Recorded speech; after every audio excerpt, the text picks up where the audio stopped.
അങ്ങനെ ഞാനും ഉണ്ടാക്കി ഇപ്പോഴത്തെ ട്രെൻഡിങ് ആയിട്ടുള്ള ഇഫ ചിക്കൻ. അതിന് വേണ്ടിയിട്ട് 6 പീസ് ചിക്കൻ എടുത്തിട്ടുണ്ട്. അതിലേക്ക് 1.5 ടേബിൾ സ്പൂൺ മുളക് പൊടി, 1/2 ടേബിൾ സ്പൂൺ ഗരം മസാലപ്പൊടി, കുറച്ച് മഞ്ഞൾപ്പൊടി, 1/2 ടേബിൾ സ്പൂൺ കുരുമുളക് പൊടി, 2 ടേബിൾ സ്പൂൺ വിനാഗിരി, 2 ടേബിൾ സ്പൂൺ തൈര്, ആവശ്യത്തിന് ഉപ്പ്, 1 ടീസ്പൂൺ ഇഞ്ചി വെളുത്തുള്ളി പേസ്റ്റ്, ഇത്രയും ചേർത്ത് 1 മണിക്കൂർ നന്നായിട്ടൊന്ന് മാരിനേറ്റ് ചെയ്യാൻ വെക്കാം.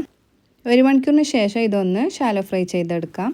അപ്പോൾ ചിക്കൻ ഫ്രൈ ആവുന്ന സമയത്ത് നമുക്കൊരു സോസ് ഉണ്ടാക്കണം. അതിന് വേണ്ടിയിട്ട് 2 പുഴുങ്ങിയ മുട്ടേൻ്റെ വെള്ളം എടുക്കുക, 2 ചീസ് സ്ലൈസ് എടുത്തിട്ടുണ്ട്, 3 അല്ലി വെളുത്തുള്ളി, 3 ടേബിൾ സ്പൂൺ ഓയിൽ, ആവശ്യത്തിന് ഉപ്പും ചേർത്ത് ഇതൊന്ന് നന്നായി അടിച്ച് ചിക്കനിലേക്ക് ഒന്ന് തേച്ച് പിടിപ്പിച്ച് കൊടുക്കണം.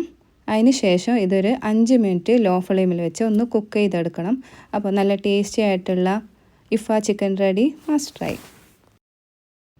അങ്ങനെ ഞാനും ഉണ്ടാക്കി ഇപ്പോഴത്തെ ട്രെൻഡിങ് ആയിട്ടുള്ള ഇഫ ചിക്കൻ. അതിന് വേണ്ടിയിട്ട് 6 പീസ് ചിക്കൻ എടുത്തിട്ടുണ്ട്. അതിലേക്ക് 1.5 ടേബിൾ സ്പൂൺ മുളക് പൊടി, 1/2 ടേബിൾ സ്പൂൺ ഗരം മസാലപ്പൊടി, കുറച്ച് മഞ്ഞൾപ്പൊടി, 1/2 ടേബിൾ സ്പൂൺ കുരുമുളക് പൊടി, 2 ടേബിൾ സ്പൂൺ വിനാഗിരി, 2 ടേബിൾ സ്പൂൺ തൈര്, ആവശ്യത്തിന് ഉപ്പ്, 1 ടീസ്പൂൺ ഇഞ്ചി വെളുത്തുള്ളി പേസ്റ്റ്, ഇത്രയും ചേർത്ത് 1 മണിക്കൂർ നന്നായിട്ടൊന്ന് മാരിനേറ്റ് ചെയ്യാൻ വെക്കാം.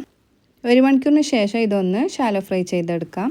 അപ്പോൾ ചിക്കൻ ഫ്രൈ ആവുന്ന സമയത്ത് നമുക്കൊരു സോസ് ഉണ്ടാക്കണം. അതിന് വേണ്ടിയിട്ട് 2 പുഴുങ്ങിയ മുട്ടേൻ്റെ വെള്ളം എടുക്കുക, 2 ചീസ് സ്ലൈസ് എടുത്തിട്ടുണ്ട്, 3 അല്ലി വെളുത്തുള്ളി, 3 ടേബിൾ സ്പൂൺ ഓയിൽ, ആവശ്യത്തിന് ഉപ്പും ചേർത്ത് ഇതൊന്ന് നന്നായി അടിച്ച് ചിക്കനിലേക്ക് ഒന്ന് തേച്ച് പിടിപ്പിച്ച് കൊടുക്കണം. അതിന് ശേഷം ഇതൊരു 5 മിനിറ്റ് ലോ ഫ്ലെയിമിൽ വെച്ച് ഒന്ന് കുക്ക് ചെയ്തെടുക്കണം.